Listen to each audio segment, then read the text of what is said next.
Hoje o programa vai ser diferente, como disse o Lucas aqui para eu começar. Mas é porque é um prazer, está sendo um prazer inenarrável recebê-las aqui hoje. Edson, agora eu vou deixar você apresentá-las, porque eu tô nervosa. Então tá bom. Sejam muito bem-vindos aí ao @AlVP, mais um podcast que a gente tá aqui trazendo pessoas do agro para conversar com vocês. E hoje, pela primeira vez, demorou, né? Finalmente! Demorou. Tô emocionado. Só homem aqui, Vibrando finalmente aqui. a gente trouxe gente aqui, ó. Vamos lá. Quem a gente tem do nosso lado hoje? A gente tem a Stepanida, que a gente vai falar muito sobre agricultura. Tem um currículo aqui muito grande, a gente vai resumir em agricultura. E a gente também tem aqui a Anitta no nosso lado, que vai puxar um pouco mais da pecuária. A gente tem duas pessoas muito legais aqui pra gente conversar hoje. Tô realmente feliz que vocês estão aqui hoje pra gente conversar. Primeiro, isso aqui é um bate-papo. A gente tá aqui pra ouvir história, contar história, tomar uma cerveja, tomar uma cachaça, comer um queijo e ficar em paz. Então, cara, sejam muito bem-vindas aí. Vocês estão em casa aqui na UVP. Bora. Elas são tão sincronizadas, né, que elas começaram juntas. A gente tá muito feliz, né, de estar aqui juntas. Então, muito obrigada pela oportunidade, por vocês dois terem nos convidado, né? É uma honra para nós estarmos aqui, divulgando também o agronegócio brasileiro, mulheres à frente do agronegócio. A gente tem muito orgulho disso. E para mim, tá do lado da Stepanida também, que é uma referência que eu me espelho muito e que sempre tá ali também me apoiando, me incentivando a trabalhar cada vez mais, é uma honra enorme. Obrigada. Gente, agora eu fiquei até sem palavras, né? Mas vamos lá. Primeiramente, eu agradeço a Deus, né, por tudo que Ele tem feito para nós, né, amiga do agro. Se a gente não recebe as bênçãos de Deus, a gente não tá aqui. Então, primeiramente a Deus. Agradeço o convite da doutora Renata, advogada, minha amiga de Rio Verde, que foi quem me indicou, passou meu nome. Agradeço fico lisonjeado pelo convite. E a vocês também. Obrigado. E ainda mais sabendo que eu tô lá dessa grande, topíssima pecuarista, chiquíssima Anitta Bufaisal, que eu sou muito fã. Ela é minha fã porque eu sou da agricultura e eu sou fã dela porque eu sou da pecuária.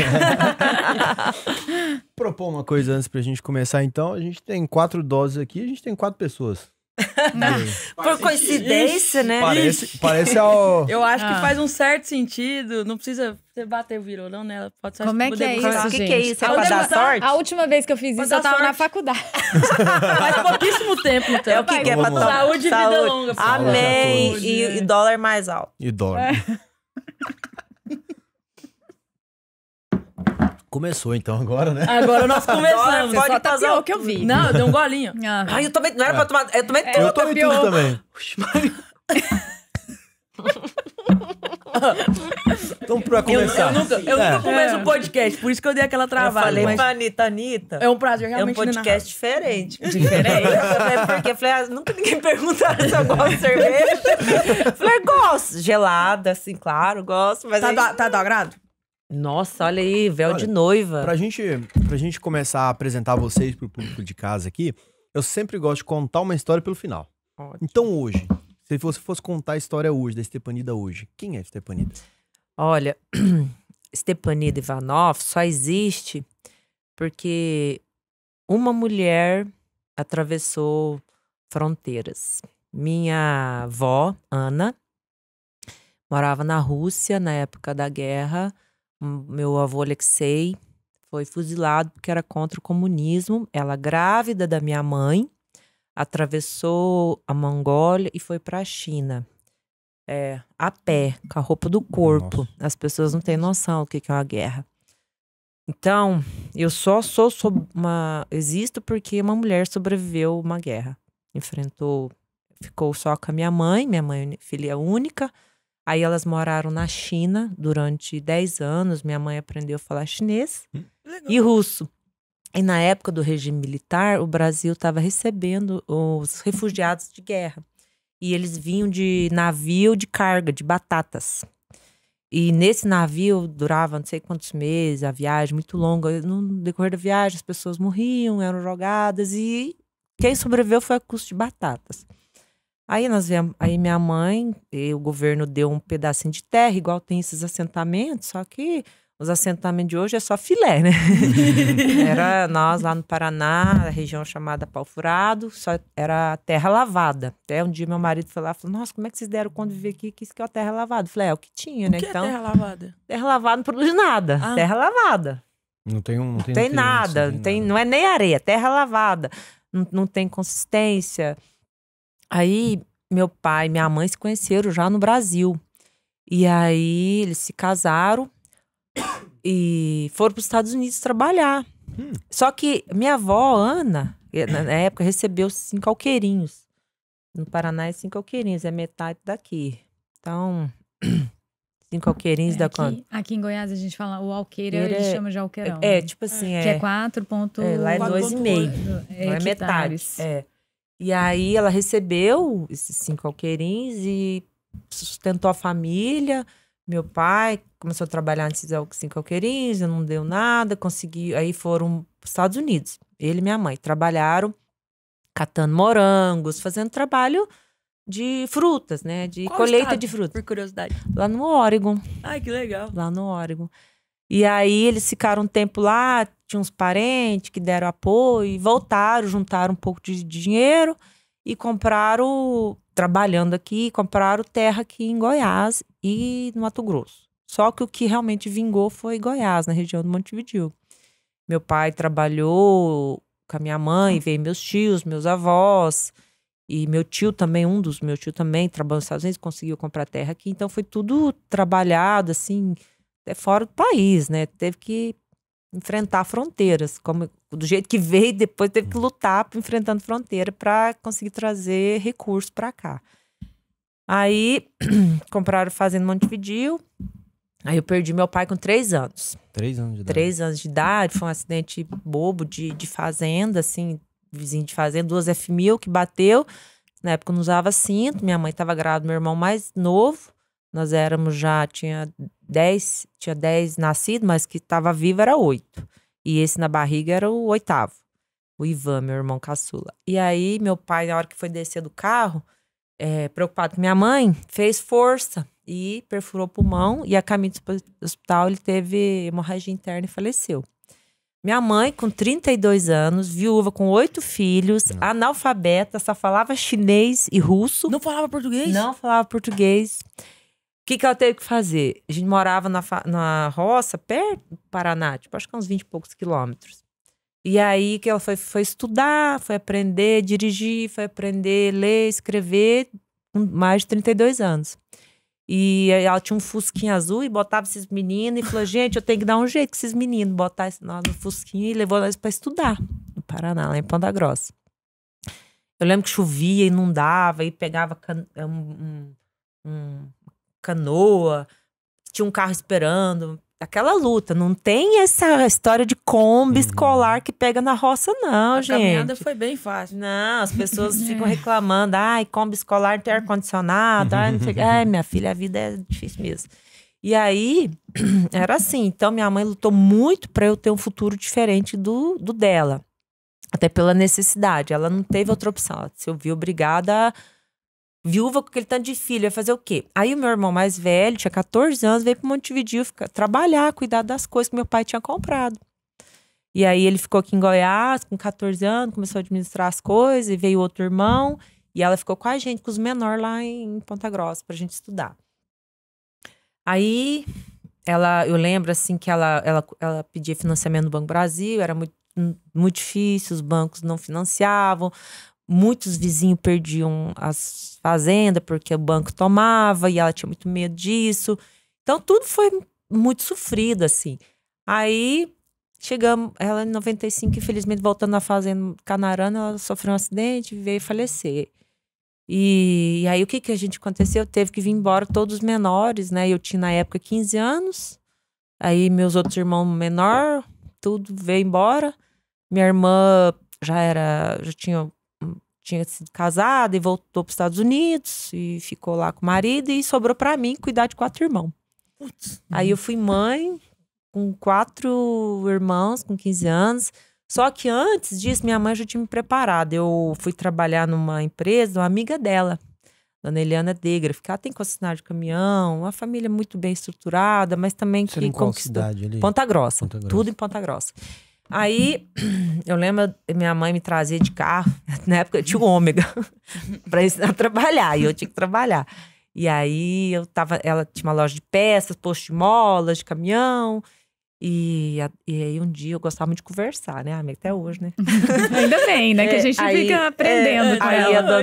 Eu fazia meu serviço rapidinho, eu tinha o quê? Uns 14, 15 anos. Fazia rapidinho o serviço, aí um dia a dona Helena, Estepania, o negócio é o seguinte... Você tá conversando demais. Você tem que trabalhar. Você tá aqui pra trabalhar. Mas você fazia o trem rápido. Mas é porque ansiosa. Era ficar ali batendo papo, né, amiga? Eu tava na profissão errada. E aí, foi a primeira lição da vida que eu tive. O patrão não quer ver funcionário... Pagar funcionário pra ficar conversando. Tem que trabalhar, tem que produzir. E tá certo. A gente paga caro pra ter funcionário. O imposto habitual, tudo, enfim. Eu tenho minha carteira assinada, certinho. Aí, a outra lição que eu tive com aquelas duas mulheres, a dona Eliane e minha mãe, um dia a dona Eliane tem a Minchin Fest, uma festa famosa, tem outubro, né? Lá em Santa Catarina tem a Minchin Ponta Grossa. Ela, Catarina, eu quero patrocinar a Estepanida pra ser garota Minchin Fest. Ela falou, não, minha filha tem que estudar e trabalhar, o que vai pagar a conta dela. Acabou a conversa de Minchin, acabou a conversa de tudo. Então, eu tive... Minhas referências sempre foram de mulheres que trabalham, que trabalharam, que são fortes, que sabem como é que a vida é, como funciona, e não tem mimimi, não. Então, a minha referência é... Aí, eu cheguei aqui em Goiás, e o resto é consequência. Trabalhava de dia, estudava à noite, pagava minha faculdade. Na época que eu perdi minha mãe, os bens ficam bloqueados, veio aquela história de inventário, aquela não vou falar nada, não, mas eu formei, fiz direito, sou advogada. Depois de 20 anos, né, concluímos nosso inventário. E 20 anos? 20 anos. 20 porque anos envolvia menores, envolvia... E era muitos menores. Era né? muitos menores, envolvia menores, envolvia dívidas, envolvia dívidas. Por enquanto, né? A gente... né? Enfim, é um resumo, não é pra chorar, não. Estamos aqui porque a gente aguentou o pipoco, o tranco. Sim, que Nós tranco. aguentamos. E vamos aguentar mais, porque a vida não é fácil pra ninguém. Não é pra mulher, pra homem. A vida é pra quem vai fazer a coisa acontecer. É difícil em qualquer lugar. Você vai nos Estados Unidos, você vai ver o que o povo faz. Só trabalha. Pode ser uma mulher, que você for. Inclusive, essa ideia de ir para os Estados Unidos, ir para a Europa, trabalhar, ela é muito vendida, mas você chega Pouco lá, estruturado. você é um estrangeiro no outro país. Não é sua língua, não é sua cultura, você não é nada. Você vai tentar Ele só vai fazer só pelo dinheiro. dinheiro, pra trazer de volta. E aí, às vezes, não consegue nem voltar. Então, porque é o sonho é americano. sofrido do mesmo jeito. Então, é engraçado, né? Quando a gente olha pra história, dentro da sua história, você poderia muito bem falar, pô, mas é porque eu era mulher e tinha isso. Ou você poderia falar, utilizar Foi várias mais coisas difícil pra mim porque eu era mulher, pra porque eu fui se filha da vitimizar, mas você não faz isso. É muito Eu legal. não. Foi sensacional a sua muito passagem. legal. A até referência que agora. eu tenho dessas mulheres, né? totalmente Filha, Você não você tinha tá escolha. doido? Mas E aí que você vê a beleza da mãe, né? O que é uma mãe? Porque quando você tem um exemplo de uma mãe forte como essa, e que nunca se colocou nesse papel, é impossível as filhas, né? Quem vem depois se colocar nesse papel. Porque não importa Ponto muito o que você sensacional fala que você ali. colocou. Não importa muito. Filho, criança, ele não vai escutar muito. Ele vai observar o que você faz. A educação, Exato. 90% é a observação que os só pais observar a Exato. repetição, é tudo isso. É, É fruto de uma grande O escala. exemplo que veio. arrasta. isso é sem dúvida, né? E a Anitta? Tá difícil falar Agora- depois dela, agora- né? O que eu Ela faço? jogou a régua Amiga, muito alta, né? a dona Irene, eu vejo aquela mãozinha dela.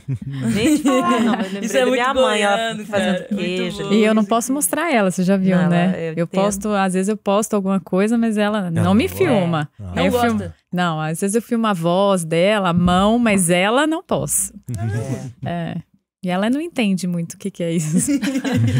É a realidade Oh, dela. mas eu, diferente. diferente da Estepanida, né? Eu venho de uma família muito pequena, né? Ela tem vários irmãos e tal. E hoje eu sou filha única numa família que tem uma história na pecuária muito longa também.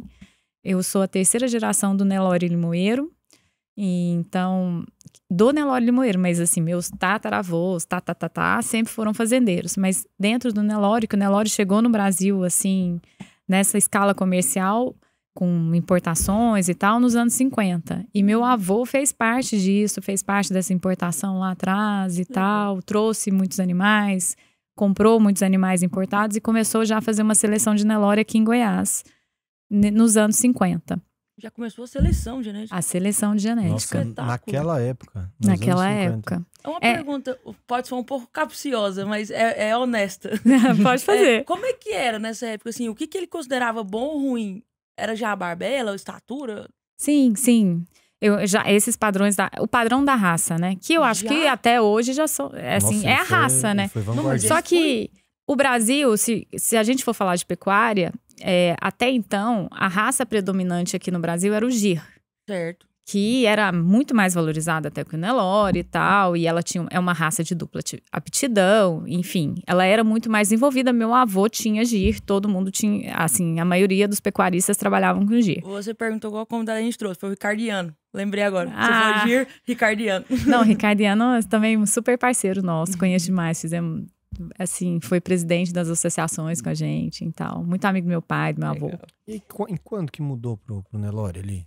Não, então houve importações antes do Nelore para o Brasil, mas nos anos 50 essas exportações se intensificaram e veio alguns exemplares da raça Nelore para o Brasil muito, muito impactantes. O principal deles, que até hoje ele foi quem impulsionou mesmo o Nelore, é o Carved, que ele trouxe uma carcaça muito boa, então ele era extremamente produtivo, muito bonito e ainda muito, também com uma reprodução muito boa. Ele dava essa habilidade materna nas mães, os machos tinham uma reprodução muito forte, então ele deu um boom na raça e as pessoas foram enxergando mais. Nos anos 60, a gente teve a ABCZ, né, formalizar a ABCZ mesmo, que são das raças zebuínas, e aí a gente tinha já os critérios, né, que você me perguntou e tal. Então, foi um processo e o zebu se desenvolveu muito mais, até pelas características da própria raça. É uma raça mais reprodutiva do que o Gir, ela tem um ciclo menor do que o Gir, né? Ela não é leiteira, mas ela para carne ela é melhor, e tudo que às vezes você vai para os dois lados, você não é bom em nada, né? Então, assim, você não é o melhor em nada. Então, assim, para leite tem raças melhores, e para carne também tinha raças melhores. E o Nelore se adaptou muito bem ao Brasil e acabou virando essa explosão. E meu avô entrou nessa, ele tinha a pessoa para ser criador, acho que qualquer um pode ser, mas selecionar uma raça, você tem que ter um olhar muito apurado. Não é só, né, você tem que saber olhar aquele animal e ver o futuro dele. E meu avô tinha esse dom, ele era boiadeiro há muitos anos, tocava boi para Barretos, naquela região e tal. É cavalo, né? É cavalo, claro. Cavalo. E aí ele tinha esse olhar apurado para os animais e ele começou, e ele, assim como a família da Estefanida veio para Goiás, também as terras aqui nessa fase eram mais baratas, né, que em outras regiões. Meu avô era de Minas, mas ele veio comprar também começou. Eu não lembro o valor exato, mas eu lembro que ele fala assim, era um alqueire e não sei quantos litros, né? Porque assim, de tão pequenininho que era. Ele não tinha carro, ia a pé pra cidade e não passava ninguém. Era 20 quilômetros para chegar na cidade, ele ia lá na esperança de arrumar alguma carona. E ele foi construindo tudo aqui no interior de Goiás, em São Luís de Montes Belos. E aí hoje eu sou a terceira geração dessa família. Mas meu avô só teve uma filha e a minha mãe e meu pai tiveram um casal, né? Eu e meu irmão, que meu irmão também veio a falecer mais cedo. E eu, pelo intempéries da vida, assim, tive que assumir. Porque o que a gente estava até conversando mais cedo. Não é que eu nunca fui preparada para estar ali. Meu irmão era o sucessor nato. O filho homem, ele era apaixonado por fazenda. Quando ele faleceu, ele fazia medicina, mas assim, ele era louco em fazenda. Ia todos os finais de semana e vivia aquilo, ajudava muito. Mas meu irmão veio a falecer, eu já tinha perdido meu pai também criança. E aí eu falei, eu tenho que tocar, ou eu toco, ou isso aqui vai acabar. Eu falei, eu não quero que isso acabe, porque eu vi a minha família se dedicando àquilo tantos anos. Eu vi o amor que eles tinham e eu resolvi cair pra dentro, assim, e assumir. Quando as coisas acontecem com a gente não tem muito assim, a gente tem que encarar e fazer, resolver, né? E ir pra frente, sem pensar pra trás. E foi mais ou menos isso que aconteceu com a Anitta. E hoje eu tô junto com a minha mãe, tomando conta do Nelore Limoeiro, que a gente está aqui em Goiás e no Mato Grosso. E essa seleção de Nelore que já tem 70 anos. Anitta, e você estava fazendo faculdade na época que você assumiu? Quando meu irmão faleceu, eu estava no meu 3º ano. Eu ia prestar vestibular. Aí eu... Nossa, você tinha uns 17, 18 anos? Eu tinha 16 anos. Nossa. E aí... Eu não ia prestar, eu ia prestar para direito também, né? Aquela coisa, você não sabe o que vai fazer. Eu sou advogada também. Mas para aguentar os problemas da gente, você pelo menos para segurar a Mas eu ponta gostava muito de escrever e tal, eu falava assim, era um curso que tinha. Só que como meu irmão faleceu, e eu não era muito... Eu vivi muito um ambiente rural, eu passava todas as minhas férias lá no Xingu. Eu só ia feriado pra fazenda. Eu sabia de tudo, mas eu nunca me imaginei que um dia aquilo eu ia tomar conta. Nunca passou isso na minha cabeça, nem na cabeça de ninguém na minha família. Ninguém nunca nem olhava pra mim nesse sentido. Só que eu falei, eu vou prestar pra um curso. Não acho que pra você ser um pecuarista, você tenha que fazer veterinária. Não acho que pra você ser um agricultor, você tem que fazer agronomia. Não acho. Você pode ser... Né? Hoje eu sou veterinária, mas eu trabalho muito mais na parte de gestão e tal do que uma prova veterinária, não sou. Mas eu quis fazer um curso voltado para essa área para eu me integrar do ambiente, assim, né? Legal. Porque às vezes, quando cercado dessas pessoas, eu ia me envolver mais com esses assuntos, eu ia me interessar mais com esses assuntos, eu ia aprender mais, que o meu objetivo era lá na frente eu estar fazendo o que eu tô hoje, cuidando também mantendo tudo que foi construindo, mantendo e tentando crescer o que foi construído com tanto sacrifício ao longo dos anos. E você fez aqui em Goiânia mesmo?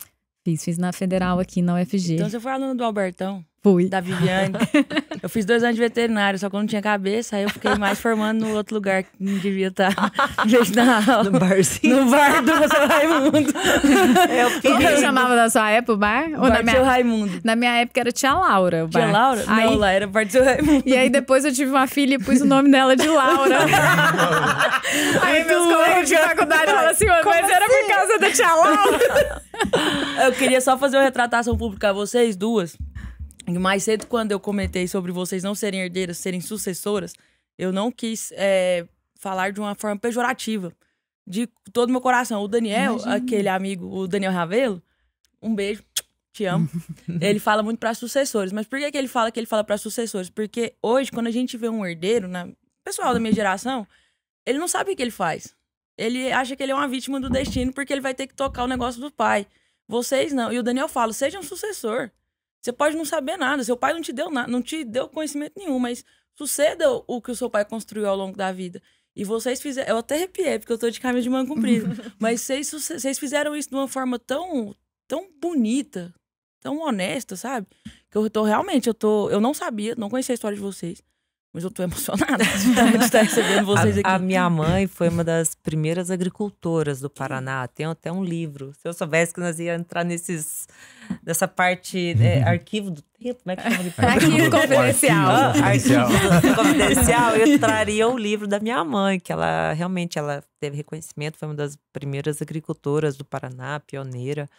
E, enfim... mas não é uma história assim romantizada. Mas é uma história de verdade, que a vida não é romance. Romance, eu sempre falo que eu não gosto da Disney. A Disney romantiza demais. Ela só manda a menina assistir Disney. Os meninos não assistem Disney.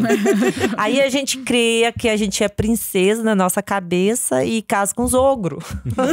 Que os meninos não assistem Disney. Eles não sabem o que príncipe faz, como é que age. Só assiste o Shrek. Os desenhos dos meninos, aqueles outros desenhos mais de Super Bowl, é muito oposto. Como é que uma princesa vai casar, né? Tipo assim, hoje em dia eu não sei se tem essas pegadas, esses desenhos, mas eu não gosto da Disney. Meu filho, por exemplo, que ele é uma criança típica, mas é uma benção na minha vida. Nossa, ele me ensinou demais, melhorei demais como ser humano depois do meu filho. Só agradeço a Deus por ter... Não é romantizando, mas a maternidade atípica não é fácil, é exaustiva. Só que ela te vira de ponta cabeça, você tem que começar do zero, ela te revitaliza, você tem que começar do zero, estudar, você tem que saber por onde começar. e você nem lembra quantos anos você tem. Você quer saber que você tem que estudar, você tem que pesquisar e ajudar seu filho. Então, assim, a maternidade, por mais que as pessoas hoje, a tendência, as pessoas terem menos filhos, não é fácil, não tô romantizando. Mas não existe lição maior de vida para você se tornar alguém melhor que um filho. Não existe. Verdade. O filho te obriga a calçar a sandália da humildade. Você tá num lugar e ele faz aquele escândalo. Aí você tem que abaixar, ficar de joelho. Meu filho, por favor, o que você quer? Depois a gente conversa. Eu falo assim, mas não é criar um ser humano bom, criar um ser humano que serve a pátria, digno, que gosta das coisas boas.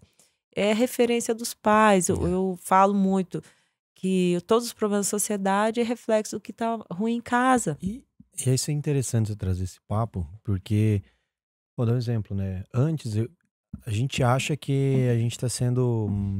Eu tenho sobre ser menos ou mais influenciado. Eu sempre fico pensando nisso, né? Por exemplo, antes, você morava, sei lá, você tava numa colônia, um lugar menor ali. Você tem poucas pessoas que você via até completar os seus 15 anos. E aí você tinha pessoas que influenciavam você.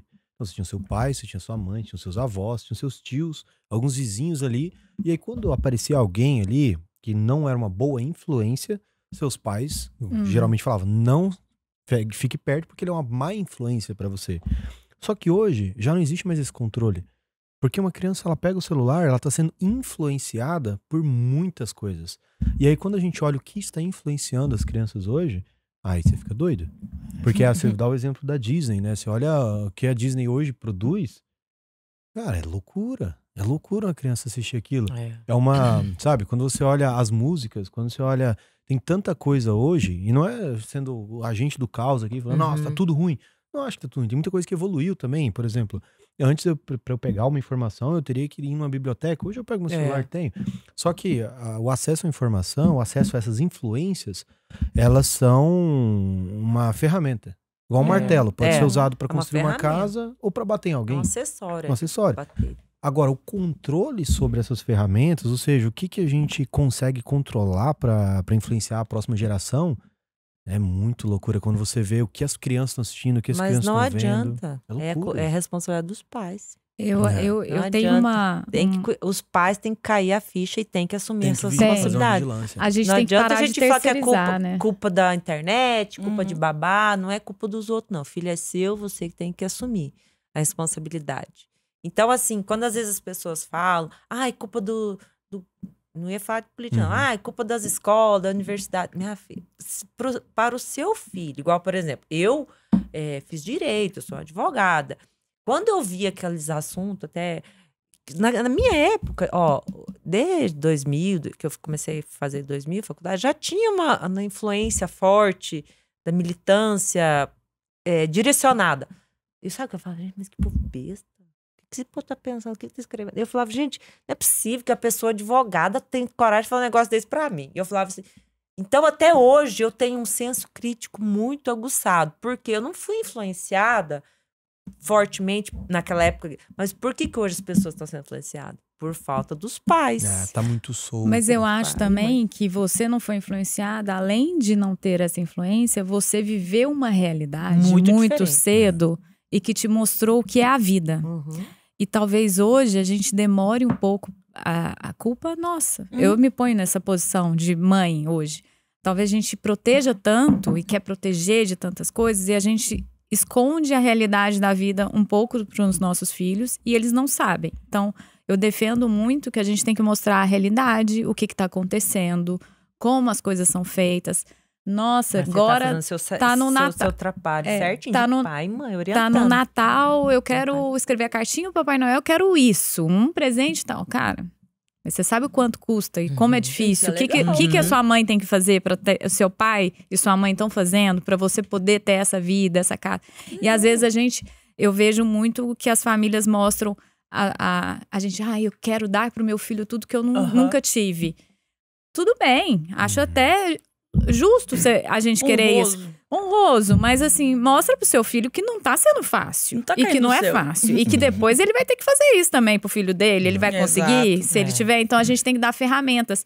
Porque, de tudo, a Estefanida falou muito bem no começo, né? Que a gente tem que muito agradecer a Deus e as coisas. E Deus, às vezes, coloca as coisas na vida da gente. E por muitas vezes a gente acha as coisas muito difíceis de transpor. Mas a gente está aprendendo e vivendo. Se a gente chegou a ter essa consciência, foi porque passamos por coisas muito cedo.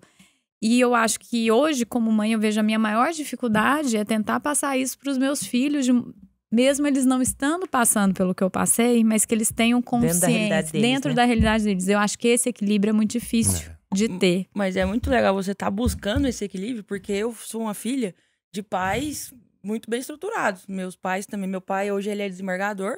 Minha mãe era concursada, pública, filha de presidente do TJ na época. E eu sempre pensava, pô, mas se meu pai me der tudo, como é que eu vou dar alguma coisa pro meu filho? eu brincava com ele, pai, dá menos. Porque assim, depois eu tô lascado, né? Eu vou falar o que pro moleque, cara? Eu ficava, mas por quê? Porque eu sempre tive uma relação muito boa com os meus pais. Um acesso muito grande. Então eu via o tanto que eles trabalhavam. Hoje eu ainda vejo o quanto eles trabalham. Minha mãe, graças a Deus, aposentou, mas trabalhou desde nova. A infância dela, como vocês não romantizaram as suas, a da minha mãe também foi extremamente difícil. E eu acho que é importante um filho ter noção do que os pais passaram. E aí, a gente aproveitando esse gancho que vocês puxaram, eu não venho de família de agropecuária. Nenhuma. Meu pai fala, eu sou o cara mais urbano do mundo. Não sei quem que você puxou. Se você não fosse a minha cara, tinha algum problema nesse negócio. Tinha que ter algum... Minha mãe fala, essa menina puxou não sei quem, porque ninguém gosta disso. Como é que é com os filhos de vocês? Eles gostam? Vocês têm que dar uma puxadinha. Vem cá, menino, pra você ver de onde é que tá vindo os trem que você gosta. Como é que é? Olha, você falou uma coisa muito importante. Eu acho que a pessoa já nasce com esse... direcionamento de gostar. Graças a Deus, a gente dá oportunidade. Eu acho que seus pais deram oportunidade para você. Todas. E de escolha. E eu acho que te prepararam para essas escolhas. Certamente. Eu acho que é fundamental isso. A minha filha mais velha, por exemplo, ela tem alergia a mosquito, ela tem... Nossa, tem um monte de coisa. Morre de medo de galinha, meu Deus do céu. Galinha. Eu vou defender ela. Eu tinha medo de galinha também. Gente, mas você sabe que eu não tenho medo de muita coisa na fazenda, não. Mas galinha já correu atrás de... Galinha tem bico! Não, aí eu falei, minha filha, mas como é que você vai... Você é da roça, minha filha. Como é que você vai fazer um negócio desse? Ai, mãe, Deus me livre. Enfim, a gente incentivou muito ela a gostar, mas a gente respeitou também. Então, ela não tem muito perfil. Mas ela está sendo direcionada de outra forma. Na área administrativa, de gestão. Ela está até prestando vestibular na área de administração, economia, para fazer uma gestão. Porque hoje, graças a Deus, hoje a gente tem a oportunidade de preparar o filho para fazer uma gestão. Porque a fazenda hoje é uma empresa. É uma empresa. Igualzinho, uma empresa. Só que tem alguns diferenciais. A empresa rural, ela é a céu aberto. A empresa rural, você é obrigado a deixar 20% a 80% de área de reserva. Coisas que fazem empresa de cidade não tem. Mas a gente paga imposto, a gente recolhe imposto, a gente contrata funcionário, eu pago seguro dos funcionários de plano de saúde. Nós incentivamos aos filhos de funcionário a estudar, a gente dá bolsa. Qual curso o filho de funcionário quiser estudar, nosso nome é pronto. A gente tem esse incentivo por nossa conta. Que legal. Sabe? Então, porque a gente sabe disso, a importância disso. E aí, o meu menor, meu caçula, que é típico, ele é apaixonado no agro. Ele gosta de boi.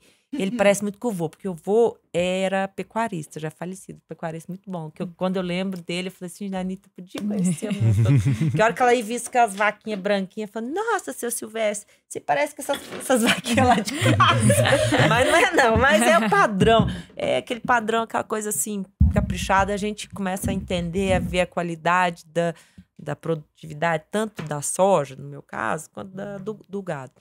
E aí, o meu caçulo gosta demais. Então, assim, de todas as maneiras, eu e meu marido estamos preparando nossos filhos para eles terem autonomia, para escolher o que eles querem fazer da vida. Bacana. Sabe? Mas, assim, nunca esquecendo da origem de onde eles vieram. Sabe? O ganha-pão deles.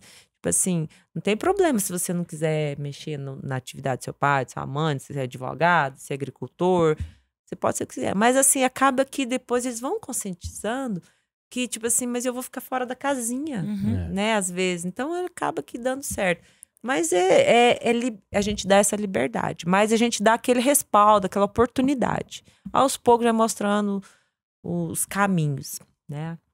Exatamente. E você, amiga, como é que você está preparando a transição, né, dos seus... Não, eu acho que é isso, né? Eu também não forço nada. A minha filha, eu tenho também um casal como ela. E a minha filha mais velha tá numa fase que eu já vivi muito. Eu nunca imaginei. É igual, se há 30 anos atrás me perguntar... 30 não, né? 30 era... Mas sei lá, 20 e poucos anos atrás, me perguntassem o que eu ia estar fazendo nos 20 anos, eu nunca ia falar que eu ia ser uma veterinária e ia estar tomando conta de fazenda. Nem tomando cerveja no podcast. Nem tomando cerveja. Eu ia ser dentista, amigo.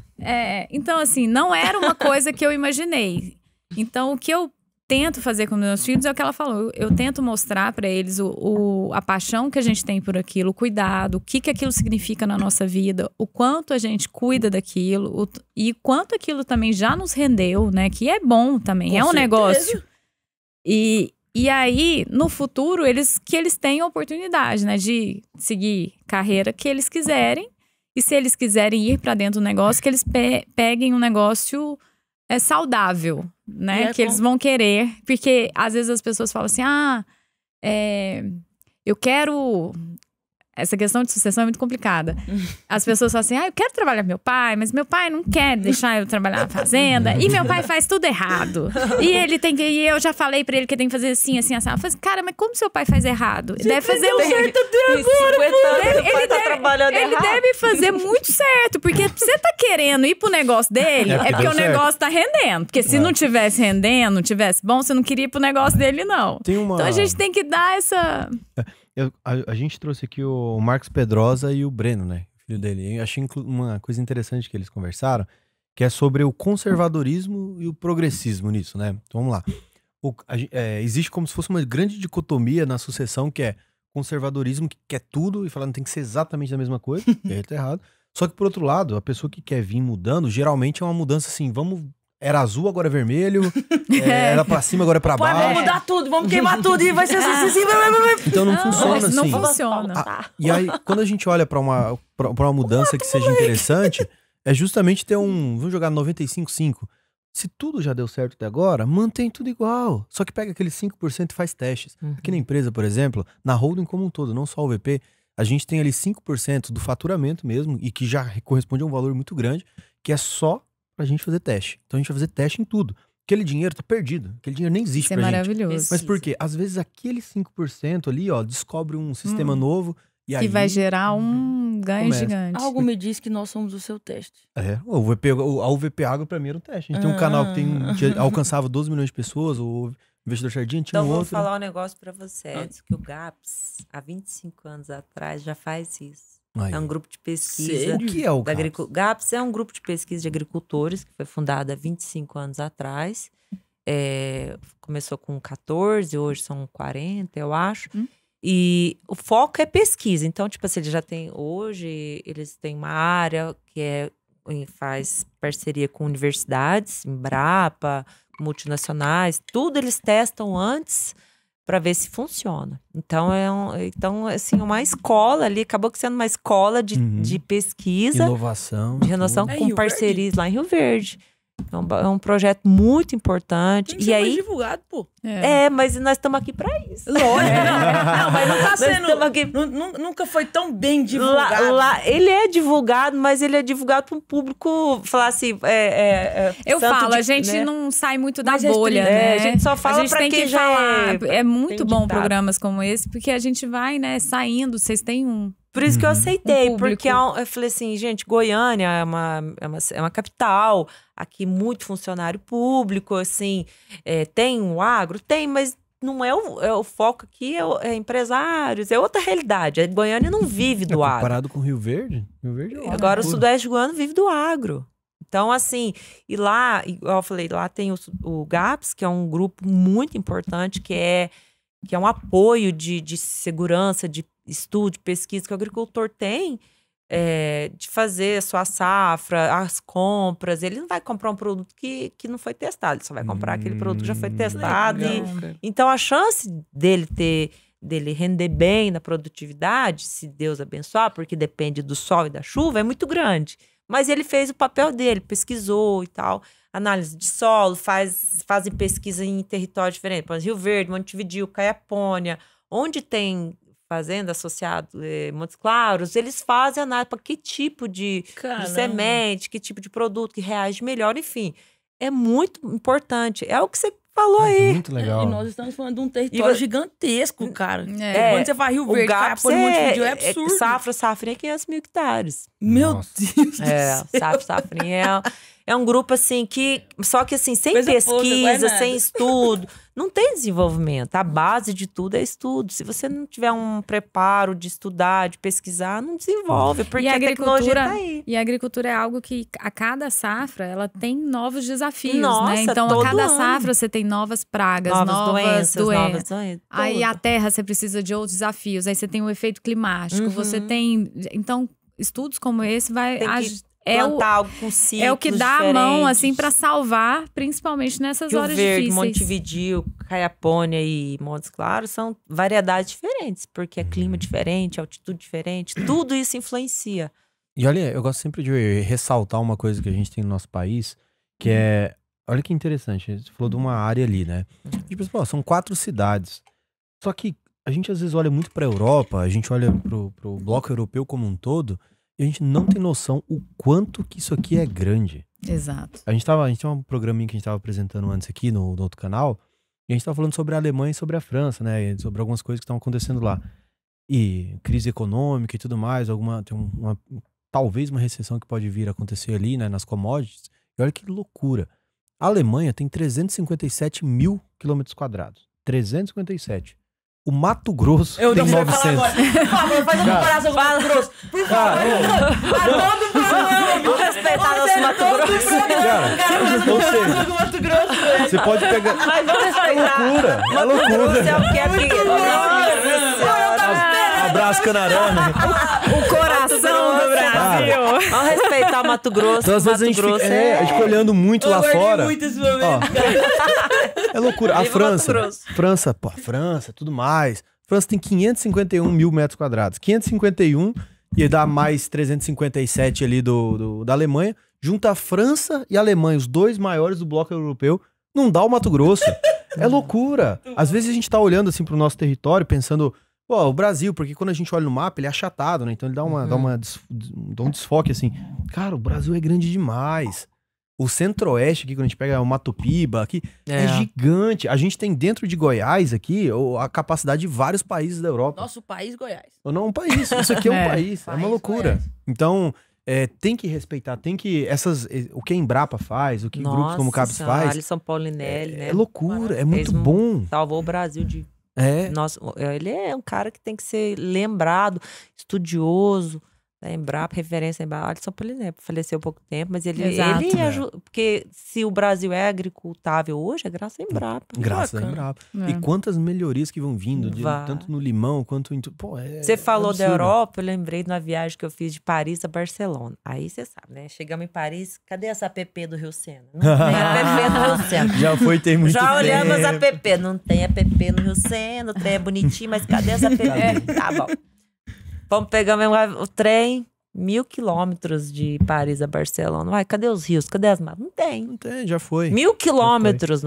E o problema também, que aí agora eles falam que eles estão reflorestando, né? Só que eles estão reflorestando com uma vegetação que não é a nativa.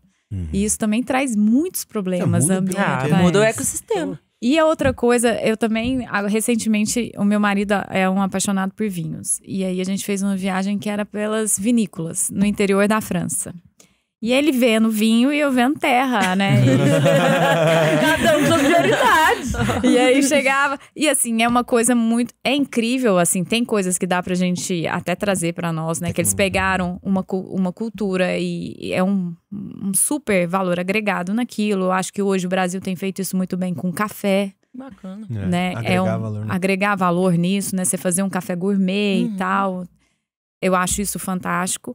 Mas aí eu ficava assim, eram áreas muito pequenas, e aí você vê a dificuldade deles, tanto de passar para os seus filhos aquela terra pelo imposto, é uma coisa assim surreal o que eles vivem. Mas aí eu perguntava, Cada vinícola lá, sei lá, tem 2 hectares, 3 hectares. É muito pequeno. E aí, a PP jamais, você não precisa ter a PP. Ouviu falar. Tá tudo certo. E aí, isso não existe. Aí teve uma vinícola que eu fui e que tinha, assim, um bosque mesmo, assim, sabe? Uma reserva gigante, uma coisa mais linda. Aí tinha um passeio dentro do bosque, você ia ver os bichos e não sei o que. Eu falei, gente, que legal, vocês estão preocupados mesmo. Não, é que aqui... É tipo um varjão nosso, assim, não dava pra eles plantar uva. Aí eles fizeram. Não foi legal, mas a gente tá aproveitando pra fazer turismo. Aí a gente faz um turismoinho aqui, entendeu? Mas, assim, eu sou uma pessoa que eu penso que a verdade tem que ser dita, né? A Europa é muito mais desenvolvida, muito mais antiga que é nós. Então, na época que eles estavam desbravando, não tinha essas leis ambientais, né? Mas hoje, independentemente do que eles falam, a gente sabe que todo esse ativismo ambiental é uma forma de você bloquear, né? É um protecionismo, né? É um protecionismo disfarçado, que é pra proteger. Eles não estão errados. Errado estamos nós de não igual ele falou, o tamanho do Brasil e as terras que a gente tem aqui, a condição climática que a gente tem aqui, a quantidade, a capacidade produtiva, a mão de obra, a tecnologia que a gente tem, até com Embrapa e todas essas coisas que a gente tem. Que outro país no mundo tem as condições de produzir como o Brasil? Nenhum. Então a gente é sempre travado por outras coisas. E o que me frustra é, às vezes, pessoas. Que é uma coisa, o mercado externo falar isso, ok, eles estão no papel deles, de proteger o mercado deles. Agora, nós todos, quem é daqui, ele tem que proteger. Nossa, e não, né? 27% do PIB direto. Se pegar indiretamente, já passa de 50%. E aí eu tenho um acontecimento que me deixou muito feliz. Tem uma coisa que me deixou muito feliz. Que a gente tem as notícias do agro, né? Lá vem Mato Grosso. A gente gosta muito de Mato Grosso. Também. Que é o seguinte, teve uma briga política que aconteceu, que é o seguinte. Existe um grande acordo que está sendo fechado entre a União Europeia, a Europa, e o Mercosul, né? E aí, o que prejudica? Prejudica principalmente os agricultores na França. Só que os agricultores na França têm cadeira no parlamento, ou seja, eles têm poder político, né? Então, o que aconteceu? A França queria, de toda forma, barrar esse acordo, porque não ia ter como competir, o Brasil é muito bom. E aí, o que aconteceu, né? O presidente do Carrefour, ele foi lá e disse que não compraria, o Carrefour da França, falou, não vou mais comprar carne do Mercosul, porque a carne do Mercosul não respeita questões socioambientais. Indígenas, né? E aí, beleza. A gente olhou, ok, veio JBS, veio outros frigoríficos, se juntaram e falaram, ok, então a gente não vende para mais nenhum Carrefour do mundo. Ponto. Como é que a gente falou naquele dia? Arregou. Aí o que acontece? Um bando de arregão. Quando aconteceu isso, Carrefour soltou uma nota tão bonita, assim, uma página, a gente leu ela. A gente basicamente comprando soja no Brasil. Arregão. A Danone emitiu nota. Não, a gente continua comprando uma graça soja, eles, não é? Não tem como. Aí voltaram atrás. Falaram assim, não era isso que a gente queria dizer. Lembrando que a gente produz alimentos, agricultura 8%, pecuária 20%. Então, menos de 30% do território nacional. Menos de 30%. E somos campeões de produtividade. A gente está sempre produzindo mais a cada ano em menos terras. Isso é tecnologia, pesquisa. Puxando sardinha pro meu lado, pro lado da Anitta. Pro meu lado, nada, porque eu planto.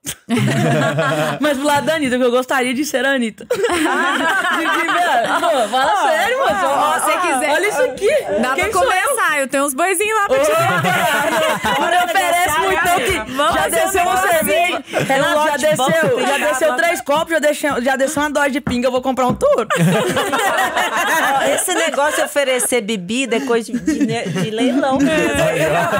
Porque na agricultura ninguém compra nada. Beber Tecnoshow, por exemplo, aproveitando o gancho. A feira maravilhosa, que nós temos muito orgulho da nossa Tecnoshow. Ali é respeitado mesmo. E é em horário comercial, assim, só negócio, a feira de negócio, pra você levar a sua família toda, muito bem organizada, estruturada, de graça. Não paga estacionamento, na AgriShow paga estacionamento, paga tudo. Lá não, você não paga estacionamento, você não paga banheiro limpinho. Você tem protetor solar na entrada, você chega nos stands, é só gente boa e bonita. Elite. Não, elite não, amiga, é gente que trabalha. Não, eu quero dizer assim, é elite do trabalhador. Eu não gosto dessa palavra elite. Não, então vamos mudar a palavra. Eu vou falar porque luxo do momento do agropecuário. É um trabalhador ali que tá ali, seja ele empresário na área de que vende máquinas, seja ele empresário todo mundo rural. muito bem-vindo. É o trabalhador e ali é um lugar que você sente assim, tô em casa. Ali não você tem... Você sente acolhido, né? Que às vezes...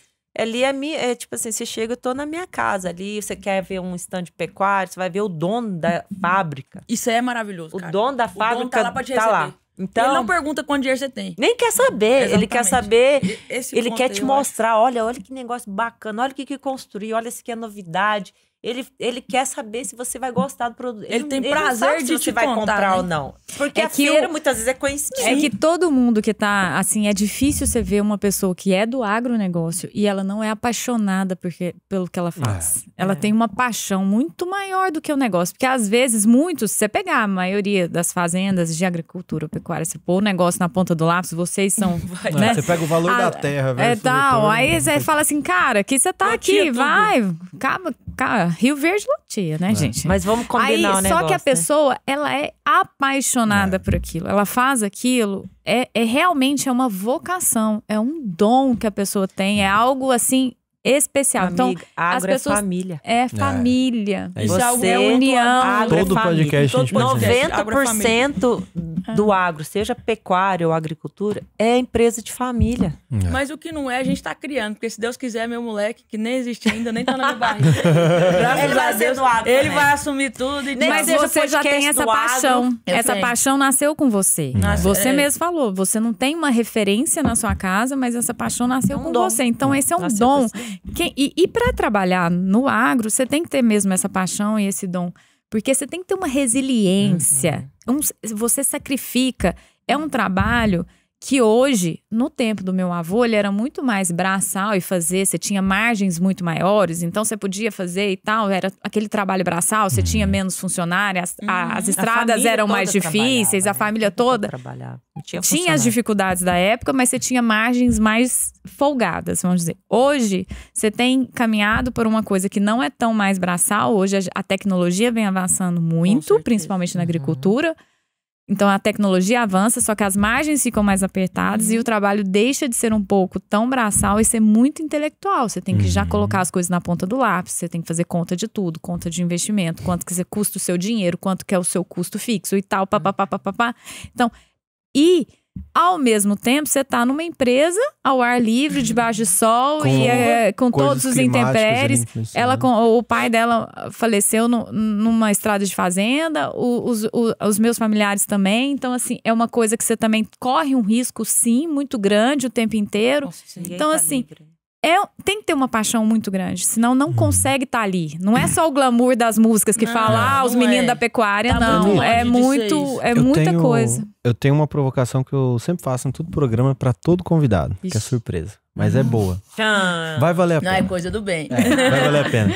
A provocação é o seguinte que eu faço. O que é uma provocação? É tirar um pouco da zona de conforto. Né? Você me falar, né? E olha que interessante. Beber uma cervejinha. Bebe, a gente esquentando. Sempre que a gente fala de agronegócio, a gente fala de família, a gente fala de história. Porque a terra, ela é história. Você vê, tanto plantando quanto no gado, você vê aquilo nascendo, evoluindo. O nome da agricultura já vem da cultura. Já vem da cultura. Vocês duas são e aí, a junção disso. Isso. Vocês duas são família e estão construindo a sua família com o agro. Foram construídas e estão construindo. E aí, quando a gente olha pro agro como um todo e pra história de cada um, é sempre uma continuação. E o que mudou muito dos últimos 10 anos que a gente às vezes não percebeu? Que a comunicação faz com que tenha uma coisa muito interessante, que é o que a gente tá fazendo exatamente aqui nessa mesa. Porque eu tenho foto do meu avô, talvez tenha foto do seu avô, tenho foto do meu pai quando ele era novo, quando eu tinha, sei lá, uns 20 anos de idade, eu tinha foto dele. Eu não sei o que ele pensava. Ele me conta histórias. Eu escuto histórias do meu avô lá no Paraná também. Meu pai, quando ele era lá de Pérola do Oeste, Paraná. Escuto histórias. Canarana no início, eu escuto. Né? Mas eu não tenho vídeo dele. Eu só tenho algumas fotos muito que eu fico olhando e falo, caramba, olha como que era ali. As meninas são o melhor exemplo pra falar o que isso importa. Exato. Eu imagino. Você não tem foto, você tem talvez uma foto da sua, e olha lá, da sua, imagina. Agora, quão interessante seria pra você hoje ver um vídeo da sua bisavó, da sua avó, Seu pai. lá na Rússia, fugindo pra China, por exemplo, contando o que ela tava passando, o que ela acreditava, o que ela tava sentindo. A provocação aí, é pras duas, viu? Qual que é a provocação? Primeiro, com você. Não existe agora, não existe eu, não existe a Lísia, não existe mais Estamos Stepanida. excluídos. Tá só você e você tem uma responsabilidade só. Porque é o seguinte, tudo que a gente fala aqui, a gente tá só gravando o tempo todo. Antes aqui a gente tava tirando foto nossa e tudo. E a gente tira pra gente, às vezes, tudo mais. Só que esse vídeo vai pro YouTube, o YouTube é uma plataforma eterna. Então, quando você tiver com uns 80 anos de idade, e aí a sua geração, você tiver com bisnetos, talvez netos, ou netos, talvez bisnetos, eles vão ver um vídeo seu hoje, gravado em 2024, falando o que você acreditava, o que era a Anitta hoje. Essa é uma provocação boa. Você me emocionou sem saber, porque isso é uma coisa que me pega muito. Eu vou dizer assim, por quê? Hoje eu sou uma pessoa que filma e tiro foto, tudo. Meus filhos já até saem correndo de mim. Que lá vem minha mãe tirar foto. Mas, porque justamente por isso, eu perdi meu pai também muito cedo, perdi meu irmão também cedo, assim, e eu praticamente não tenho fotos com eles, assim, em vídeos muito menos. Então, na época que eles faleceram, não tinha nem WhatsApp. Então, assim, nem mensagem de voz você não tem, né? Não tinha nada. Eu não tenho absolutamente nada em relação a isso. Isso me pega. Esse ano eu passei por muitas coisas na vida pessoal e profissional, e muitas das minhas coisas profissionais pareciam com as coisas que meu pai estava vivendo quando ele também. Meu pai faleceu com 42 anos, eu tô com 41. E esse ano eu recebi convites de coisas que meu pai estava fazendo quando ele morreu. Assim, de funções que ele fazia e de coisas que isso mexeu muito comigo. Falava assim, poxa, pai, queria te ouvir, queria ver. E como é que era quando você estava fazendo isso? Será que eu aceito? Será que eu não aceito? Será que eu faço? Será que eu não faço? Isso é bom? Isso é ruim? Começa a questionar. E eu não tenho realmente nenhuma referência nesse sentido de que ele falava. E uma amiga minha, que é amiga de infância, nossas famílias sempre foram amigas, me mandou um vídeo no WhatsApp, falou assim, o pai dela faleceu há um tempo, e ela, buscando as coisas do pai dela, achou um vídeo guardado daquelas fitas ainda, nem sei, cassete, VHS. E ela filmou no celular, passando, que ela ainda tinha o aparelho lá que passava, e tinha uma imagem do meu pai, o bebezinho, ele me pegando no colo e ele falando, vem cá, Anitinha, que ele me chamava de Anitinha. E eu fiquei muito emocionada, porque eu vi que eu não lembrava, eu lembrava da fisionomia, mas eu não lembrava nem da voz dele. E ouvir a voz dele me retomou um monte de sentimentos, que quando você pega pra ver, tem coisas que pegam muito. A voz, o cheiro.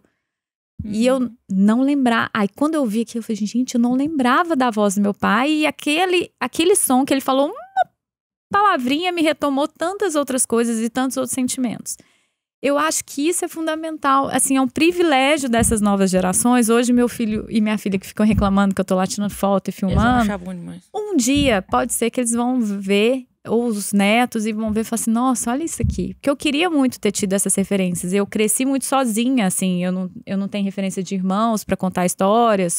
Só eu e minha mãe. E acaba que eu sinto muito a falta disso.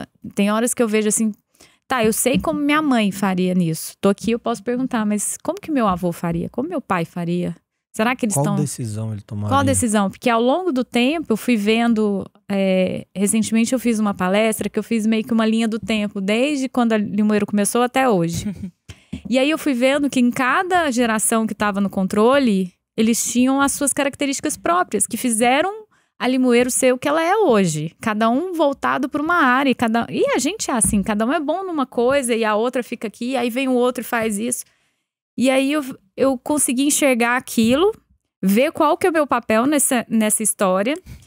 E ao mesmo tempo eu falava assim, poxa, mas olha aqui, meu pai fazia isso e é isso que eu quero. Será que ele ia falar de eu estar aqui? Ou o que ele pensa? Por que ele tomou essa decisão aqui? Eu não sei.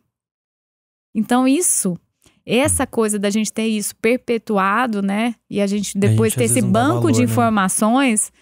Hoje a gente às vezes vê livros se perdendo e tal, a gente não dá mais tanto valor a isso, mas esses vídeos e filmagens, isso tem um valor incrível. Se eu tivesse hoje a oportunidade de ter acesso ao que eles pensavam e falavam naquela época, eu estaria a muitos passos na minha frente e seria também uma coisa muito mais... é uma forma também que seria de me abraçar, de alguma forma. Então, a provocação que é a provocação para tirar do conforto mesmo. Agora você tem que... Amiga, você aceita água. Agora você... Obrigado. Eu queria, só se você quiser também, eu queria que você falasse pra essa câmera aqui, não existe mais a gente, é só você, porque esse vídeo depois fica gravado, é pra você. Agora você tá dando um recado, você com 80 anos de idade, pra a sua próxima geração. O que você aconselharia a eles? O que você pode falar?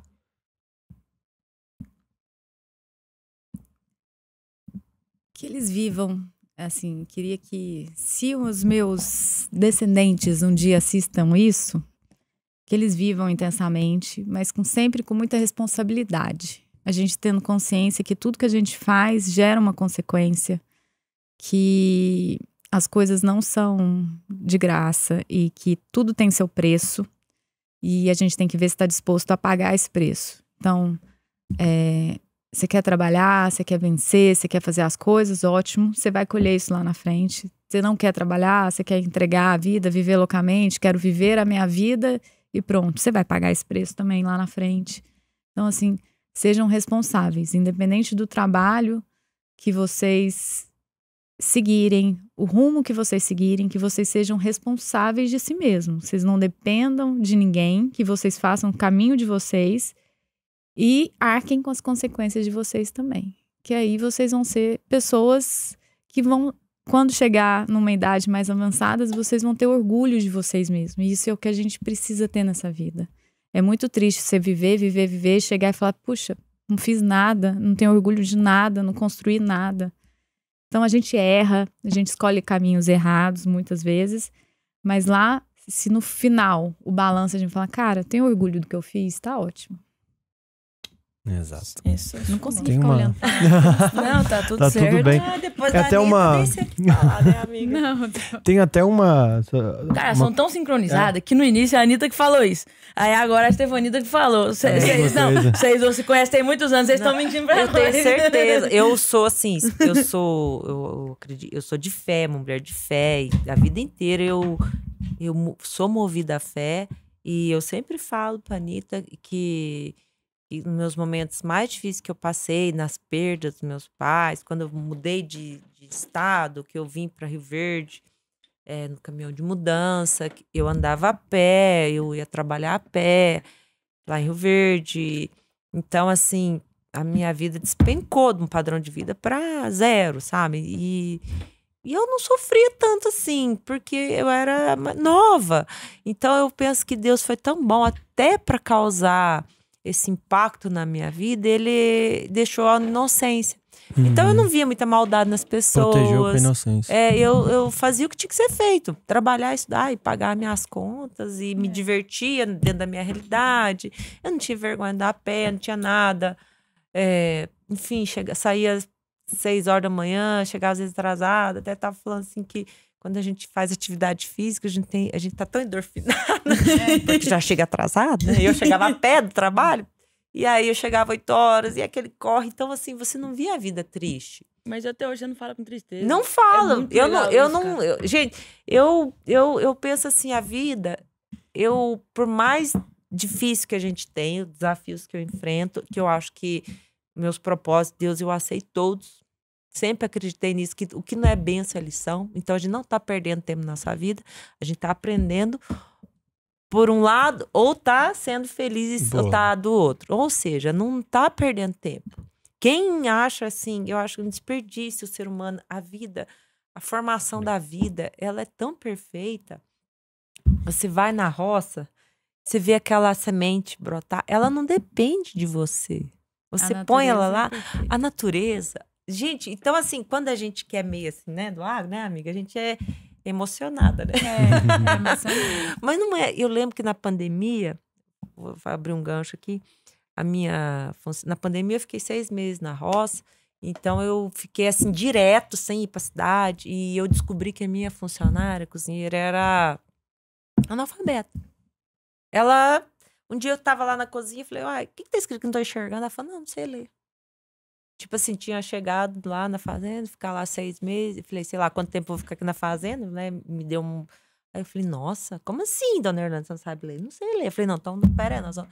Aí eu fui dormir pensando. Falei, gente, como é que uma pessoa não sabe ler? Sabe? E ela vinha de outras fazendas, pessoas médicas, pessoas estruturadas. Ela era babá dos filhos, pessoas formadas. Falei, mas como é que as pessoas não deram oportunidade para a pessoa estudar? Cheguei no outro dia e falei, dona Hernani, eu tava aqui pensando, eu não vou fazer nada mesmo. Essa fazenda, sei lá quanto tempo eu vou ficar nessa pandemia, às vezes vou ver o resto da vida aqui. Eu não vou perder tempo. Eu quero saber se eu vou te ensinar. Ela, o quê? Eu falei, vou te ensinar a ler e escrever, porque eu não tenho tempo, eu não sei o que eu vou fazer aqui na fazenda, assim, tipo, sei lá, deu uma angústia, né? Ficar quanto tempo na fazenda? Você faz serviço da fazenda, mas depois, o que você vai fazer? Não tem pra onde sair, não pode fazer nada. Eu não vou pra cidade, não pode ir pra cidade, não pode fazer. Você tem que se sentir útil, toda a vida eu me senti útil. Gosto de estudar, toda me sentir. Aí eu falei, cadê seus livros de receita? Vamos pegar... Nunca dei aula, amiga. Vamos pegar, vamos dar uma... Legal, e foi bom que ela pegou, Eu falei assim, você vai aprender com aquilo que você tem familiaridade, né? E ela familiar. Eu falei assim, vamos, o óleo, arroz. Aí nós sentava todo dia depois do almoço, era 1h30 às 3, 1h30 por dia.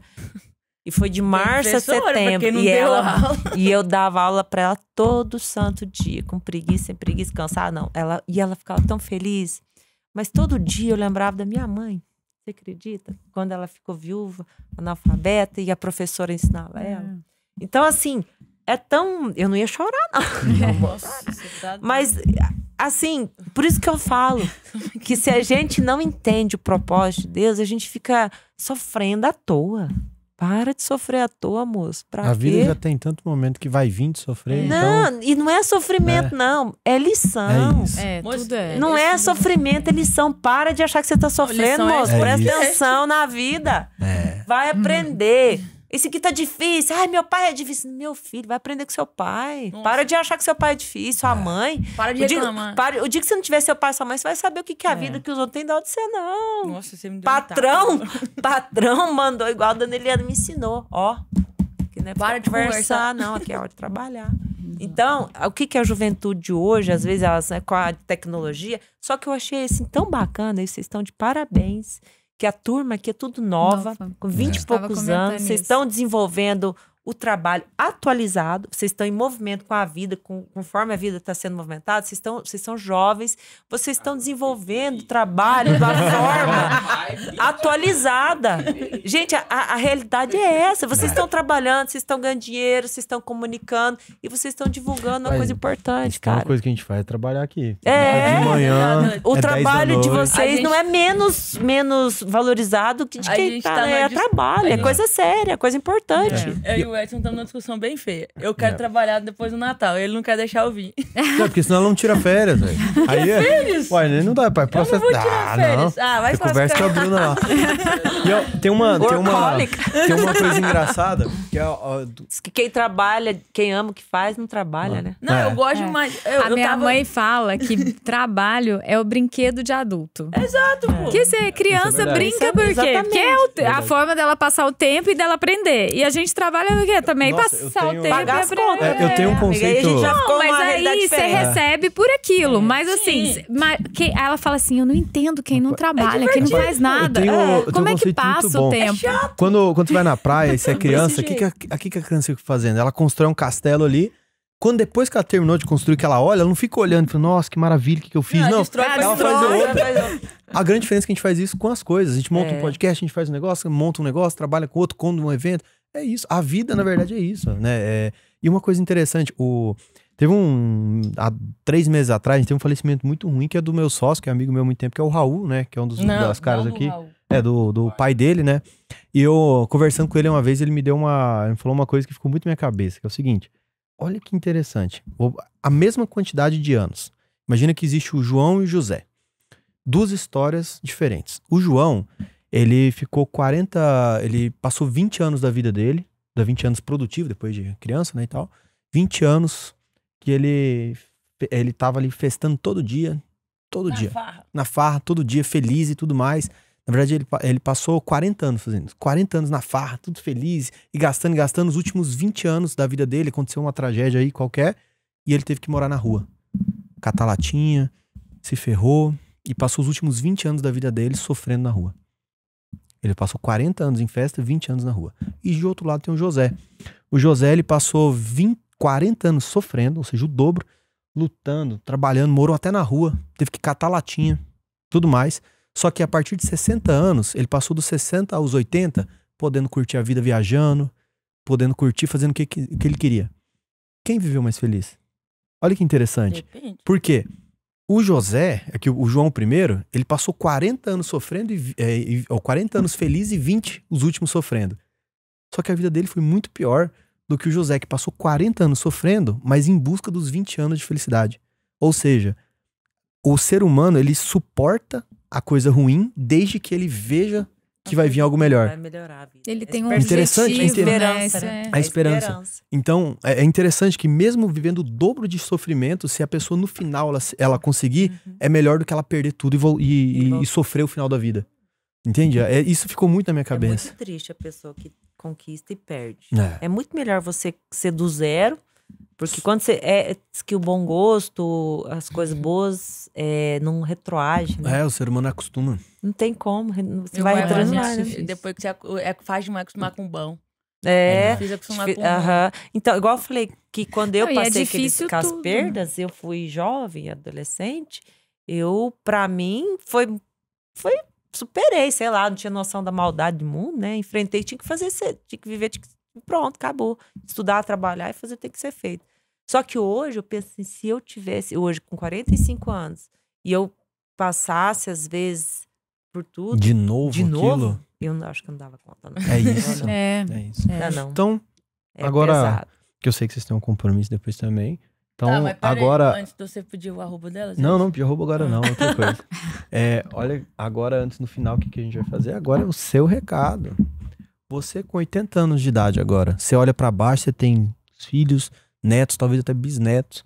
O que você falaria pra eles agora? Agora não existe, literalmente a gente não tá aqui. Não existe mais vocês. Isso vai ficar gravado pra você. Primeiramente tem que ter fé. Fé e esperança. Se a gente não tiver perspectiva que vai ter uma coisa melhor ali na frente, mas só vai ter na frente se você fizer aquilo. Porque Deus te abençoa. Mas se você não fizer a sua parte, não vai... Se você não acordar cedo e trabalhar, estudar, aprender, atualizar. Hoje a realidade, podcast, hoje é a realidade de comunicação. Quem que assiste televisão? Eu não assisto televisão. Hoje as pessoas assistem a notícia no celular. Cada um escolhe o que quer a notícia. Então, assim, você tem que estar sempre em movimento, porque a vida é uma constante movimentação. Por isso que a gente vem e vai, e outros vêm. E que nunca esqueça, assim, que Deus está no coração de cada um de nós. Não adianta a gente achar que a culpa é do pai, dos outros, do governo. Não. Minha sogra fala um negócio tão interessante. Sou muito fã da minha sogra. Ela falou, meu filho, eu já passei por tantos presidentes. Nenhum deles resolveu a minha vida. Se eu não tivesse que acordar cedo, matar porco, arrumar a casa e ajudar seu pai para fazer as coisas, para organizar a fazenda. Então, nenhum político resolveu a minha vida, não. Minha filha, não ilude com isso, não. Faz sua parte, trabalha, foca na sua família, foca no seu trabalho. E, lógico, fica atualizado, né? Porque a vida é esse constante movimento. Mas não preocupe com os outros, não. Faz sua obrigação bem feita com a sua família, que Deus vai abençoando. E nunca esqueça de Deus.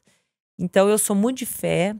E eu penso assim, que eu posso errar, mas ainda bem que Deus perdoa nós, pobres pecadores. Que Deus me perdoa. Porque ser humano, eu não espero muito do ser humano, assim. Não é que eu sou uma pessoa assim. Mas eu penso assim, que o meu compromisso é com Deus. Eu... Não tenho preocupação que os outros pensam de mim, deixo de pensar, porque se eu fosse pensar nisso, moço, eu já não vive, né? Tinha rodado essa vida. Então, a vida é boa demais. Sempre pense que a vida é só isso. Se não é bênção, é lição. Não é sofrimento. Se você mudar seu jeito de enxergar a vida muda pra você. Isso é fato. Maravilha. É fato. Eu falo por mim. Sabe, eu tinha tudo pra... Sabe, eu era uma menina bonita, novinha, tinha assédio, mas Mas eu nunca me iludi com isso, porque eu sempre fui assim, focada, eu sempre tinha uma formação de fé, de Deus, eu tinha que fazer minha obrigação. Não se iluda com beleza, não fume, não adquira vícios, igual a gente tá aqui bebendo, assim, mas é uma coisa leve, mas não adquira vícios, não entra nessas ondas de drogas, porque isso destrói não só sua vida, destrói sua família. O álcool é um álcool, uma droga, assim, que o povo fala, mas assim, mas quantas pessoas conseguem viver vida social, organizar a vida e tomando cervejinha e tal. Agora, o vício da droga realmente destrói jovens, acaba com a vida dos jovens. Então, não entra nesse mundo, não. Esse mundo não tem saída, não. Eu não tenho, graças a Deus, na minha família, ninguém envolvido com droga. Deus abençoe, proteja meus filhos. Peço muito para Deus para isso.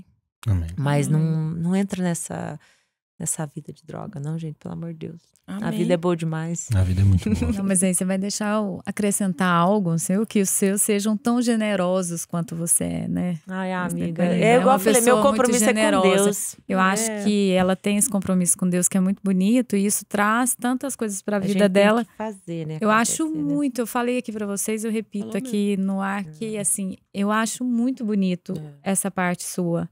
De você querer ver as outras pessoas crescendo. Se você acredita, se você acha que a pessoa, né? Você incentiva, você joga pra frente, você coloca luz nas pessoas. A gente vê que a gente vive num mundo... A vida é competitiva, né? As pessoas competem o tempo inteiro, mas assim... É muito bonito você ver uma pessoa colocar luz em quem ela acredita. Mas o tanto que Deus é bom, coloca tanta gente boa na nossa vida. Isso é bom demais, né, amiga? A gente tá aqui conversando com vocês. Gente, olha que bênção. Os meninos aí trabalhando. Então, assim, eu acho que o dinheiro é só uma consequência de tudo que Deus abençoa na sua vida. Se você saber enxergar isso. Trabalhar é uma bênção na vida, ter saúde. Então, agora o dinheiro é a consequência. Não é o fim, né? Justamente. É isso. O Nossa, fim hoje foi um dia de muito aprendizado com vocês. Sou muito sincero. Mas de verdade. De vida mesmo. De vida mesmo. Mas a gente também aprende, assim. Eu fico encantada de ver pessoas jovens interessadas em assuntos nossos, assim, coisas, histórias antigas, né, e tal. É muito bom a gente dar esperança. Porque talvez a gente às vezes se sinta meio assim, nossa, será, né, que tem alguém que quer entender o que é isso, quanto que foi duro chegar até aqui, que somos sim herdeiras, mas assim, não é porque somos herdeiras que foi fácil. Então é muito legal, obrigada por vocês ouvirem, derem oportunidade. Novamente. Não, vocês estão convidados pra balada. Agora eu quero ir pra balada. Eu quero cadeira cativa aqui, eu vou de chapéu. Pode arrochar. Pode arrochar. Uma balada que a gente vai. E onde que o pessoal encontra... Não, peraí. Quer perguntar? Não é uma pergunta. Eu quero fazer um agradecimento. Eu tenho um jargão que é assim, foi até brincadeira que meu avô falava isso.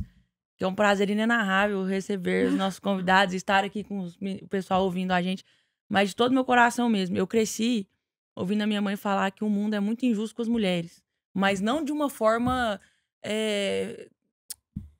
Você falou muito sobre isso, não de uma forma vitimista. Mas assim, é injusto, porque uma mulher, via de regra, puxa o tapete da outra. E é muito bacana ver vocês duas e o grupo que vocês montaram, Agropates, que é só de mulheres, não é? Só mulheres. São só de mulheres. É um grupo CEO, só de mulheres. Fala aí, amiga, do clube de membros. Primeiro clube de membros de mulheres do Agro. É um clube de membros mesmo. É um clube de membros, A gente começou agora esse ano. Mas é bem isso, assim. É essa coisa de querer dar uma mão pra outra, ver que tá todo mundo mais ou menos no mesmo barco. O nome Agropate remete ao que a gente é, que a gente realmente tá todas. Hoje nós somos um grupo com 150 mulheres. Caramba. É realmente. Nacional e internacional. Do Brasil inteiro. E tem pessoas de fora do Brasil também. Temos de todas as regiões do Brasil, mulheres representantes. E a gente ali se apoia. E nisso, assim, nós somos mulheres que estamos na frente dos nossos negócios. Hora nenhuma é um grupo de mulheres, mas hora nenhuma é uma competição com o homem. Que assim, é uma coisa que eu bato muito na tecla, né?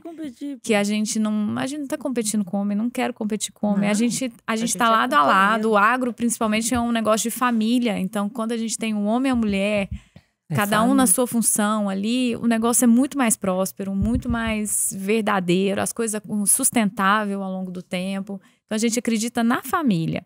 E a gente pega a gente tá com essas mulheres para se apoiarem, a gente fala muito de coisas técnicas, a gente tem reunião dos temas técnicos, mas a gente mistura o nosso universo, a gente mistura moda, a gente mistura filho, a gente mistura tudo que a gente vive. Estilosa.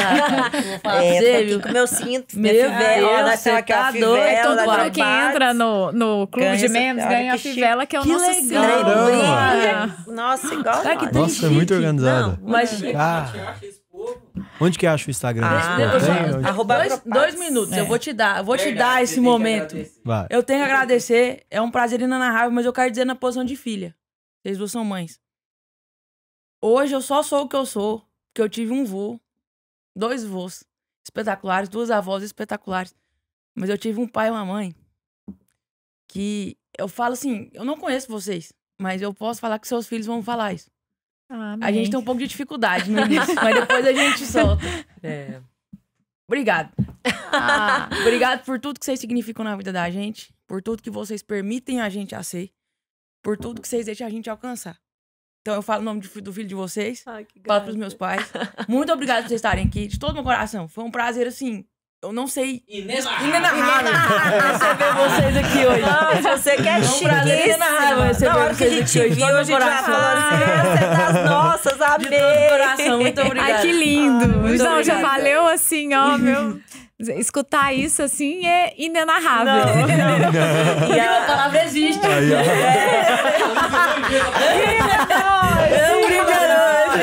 Vida longa pra todos nós. Amém. Feliz Natal. Já aderi, inenarrável. Já faz parte do meu vocabulário agora. Vou nem falar que você é Mas Bolsonaro. você falou uma coisa... Você nem falou.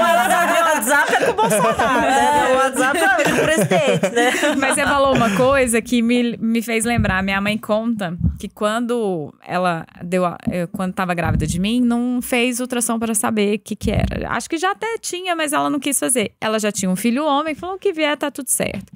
E quando veio lá, tá, uma menina, aí todo mundo fazendo uma festa. Ai, que bom, um casal e tal. Diz que minha avó recolheu, minha avó rezava o terço todo dia, né? Aí já tirou o tercinho do bolso e começou. E minha mãe, mas o que foi?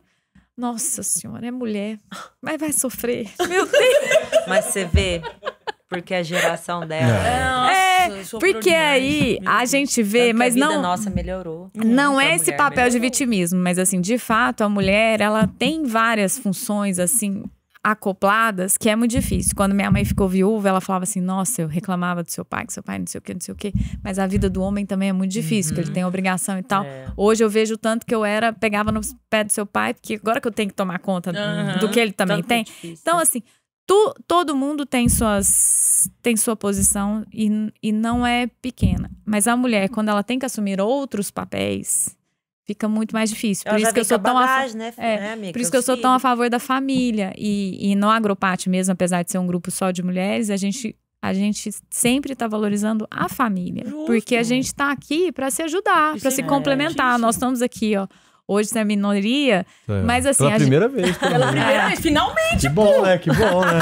Olha aí, ó. Mas a gente aprende muito com a visão e você aprende com a nossa e a gente consegue ter... Nós vamos sair, todos nós aqui, eu tenho certeza, os 4 vamos sair aqui desse estúdio... Os 4, não, 5, né? Sim. Nós vamos sair aqui engrandecidos, né? Que eu aprendi muito com vocês, com a juventude de vocês, com o olhar de vocês. Estou impressionada também... a cabeça, a memória, enciclopédia ambulante aqui, falando números e tal, de todas as coisas. Inenarrável, tudo que você falou, fez a gente emocionar. Então, assim, é isso, a vida é isso. A gente nunca tem que segregar nada, assim, a gente tá juntando forças para tudo. Maravilhoso. Não, eu só quero falar assim, o tanto que é importante essa questão que as pessoas têm mania de colocar um homem, mulher. Não. Tanto para homem quanto para mulher é difícil. Eu acho que tudo que as mulheres passaram na vida, a gente vai honrar elas, né? Os homens também foi difícil. Então, acho que a gente tem que honrar quem veio antes de nós, porque a vida de nenhum deles foi fácil, nem do homem nem da mulher. E a geração atual tem que saber disso, para que, né? Porque a vida deles vai ser diferente. O fato das nossas vidas ser diferente não quer dizer que foi melhor ou mais fácil. A avó do meu marido, a fazenda deles lá tem mais de 150 anos que faz parte da família. Eu casei com um goiano, eu amo goiano. Eu tenho uns piquezinhos, né? Eu sou do Paraná, mas minha paixão é goiana. E aí, ele conta, né, que a fazenda até hoje, a gente vai lá, visita, onde vocês quiserem, vocês são convidados. Na região do Monte Alegre, uma região muito tradicional lá na região. E ele conta que a avó dele falou assim, que quando ela falou que a época boa foi quando ela descobriu aquela de esfregar roupa, escova. Diz que foi a melhor coisa que ela inventou na vida. Imagina. Era tudo na mão. Então, quando isso é pouco tempo atrás, gente, sabe? Então, eu vim de uma geração, não tinha energia. Né, depois que veio, eu cheguei em Goiás, não tinha estrada. Agora ainda tem um pouco mais, mas ainda o Brasil, até vou aproveitar essa questão de estrada. O povo fala que quem anda de caminhonete é rico, moço, quem anda de caminhonete porque não tem estrada. O Brasil só tem 12% de estrada pavimentada. Vão se informar antes de falar que por que anda de caminhonete não tem estrada. Vai fazer infraestrutura, povo. Larga a mão de encher o saco de quem tá trabalhando. De quem tá trabalhando, lutando pra abrir estrada, abrir esse mundão afora. Disso tudo que a gente falou no final, tem um livro muito bom do Sun Tzu, que é o Arte da Guerra, né? E ele tem várias lições, assim, né? E uma muito grande que é dividir pra conquistar. Sempre fala, dividir pra conquistar. E uma das maiores formas de você conquistar alguém, eu digo assim, de suprimir, impor o poder, é dividir. E aí o que eu mais vejo hoje acontecer é isso. Você coloca homem contra mulher, você coloca homem contra homem, você coloca... Né? Exatamente. É essa política que faz... Enfraquecer. Você enfraquece. A entidade familiar. Exato. E aí quando você faz essa divisão dentro aqui, de casa, quem que sobra solto? Começa dentro de casa. Você tem um filho solto ali. Você tem um filho perdido. Domina. Então você domina como? Dividindo. Aí você volta pro maior livro de todos os tempos, a Bíblia. O primeiro mandamento de Deus, honrar pai e mãe. Então, o quanto a gente mais conseguir, a maior lição é tentar juntar. É ir a sociedade começa dentro de casa. É agrupar, é juntar, é não deixar dividir. Exato.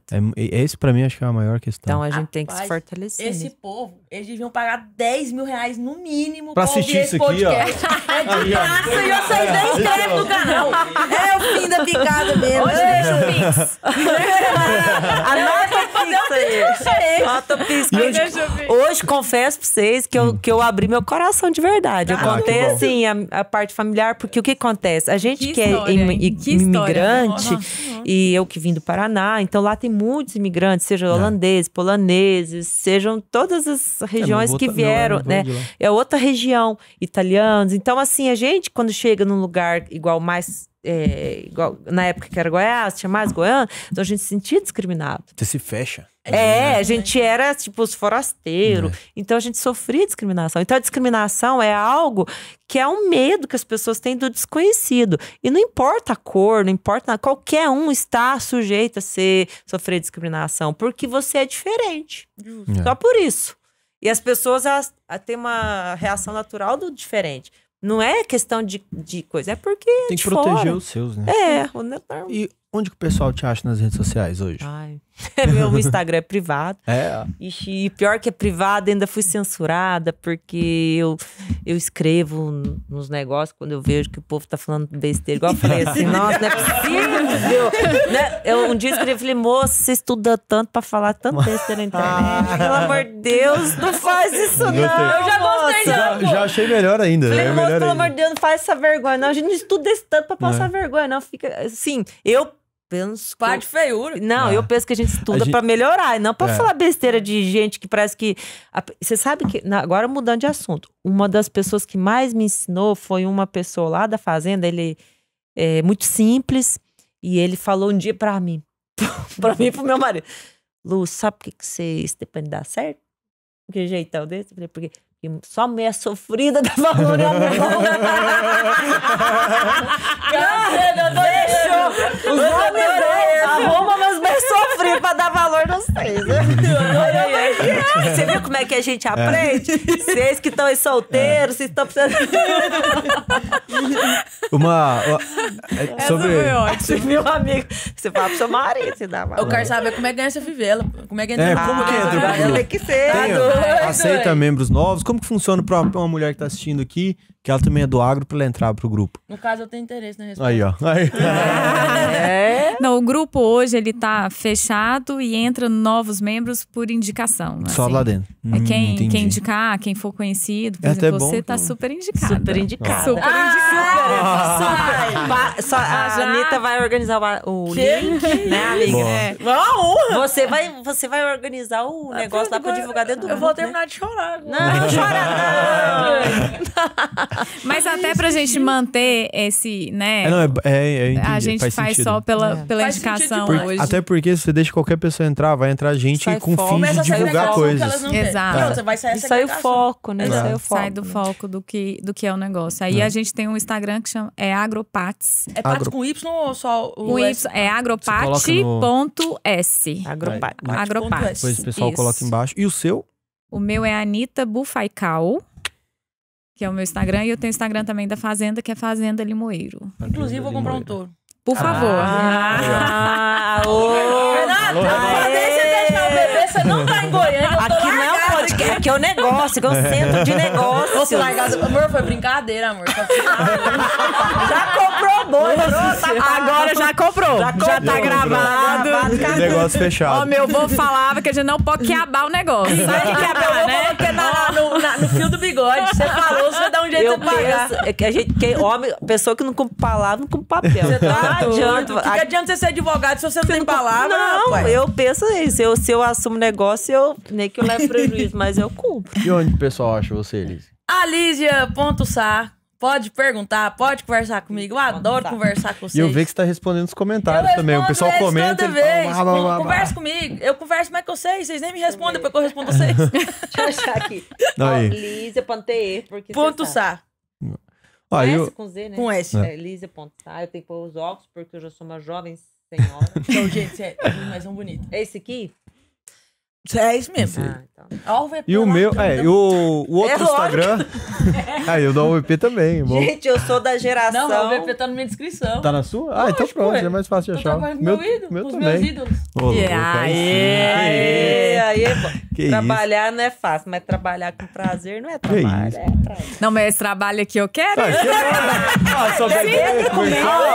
Eu tô muito bem lá, mas se tiver uma vaguinha aqui, eu posso vir. E eu sou secretária dela, que eu tenho que acompanhar a agenda dela, e eu já falei. Então, Assessoria de imprensa. ela ali, não lê os WhatsApp, eu leio tudo, né, amiga? Ela escreve os trem errados, fala, amiga, tá errada, muda. Eu sou super acompanhando. Então, beleza. Ficam, ó, o meu é edson.benatti, lá vocês acham. Deixa eu aceitar. Tem o @AlVPCapital, que é o outro canal que a gente fala que todo dia tem programa, apresenta aqui de manhã, agora é à noite, finalmente. Qual que é Tô o pegando mais Instagram? E tarde. aí vocês começam a chorar pra poder ter a UVP Agro. E o outro é o Investidor Sardinha, que é o primeiro canal, que ficou maior e tudo mais. Então vocês acham, vai ter na descrição no final aí, o Lucas é bom, ele vai colocar tudo aí Coloca pra vocês. tudo facilitado. Lucas Vocês vão Fera. clicar aí, vai dar tudo certo. Então é isso. Então, um tchau pra vocês. Um prazer inenarrável ter estado Pra ir aqui embora, hoje. o quê? Abraço Canarana, Serra Dourado, Garapi, Garapi 2, Matinha. Melhor cidade do Vale do Araguaia. Água boa tá ali, Chavantina tá ali, mas Canarana é Canarana. Na cidade. Tem que falar, né? Parabéns! Abraço, Santa Cruz de Mas Goiás! Canarana é bom mesmo. Eu Já- nasci lá, eu tenho que falar de lá. É Um isso. abraço pra Jussara, um abraço pra Jussara. Montes Claros, que é a região do Araguaia, né? Vamos homenagear o Pra Araguaia? São Luís de Montes Belos. É, a região do Araguaia. E que se juntar tudo isso aí dá umas 5 Alemanhas.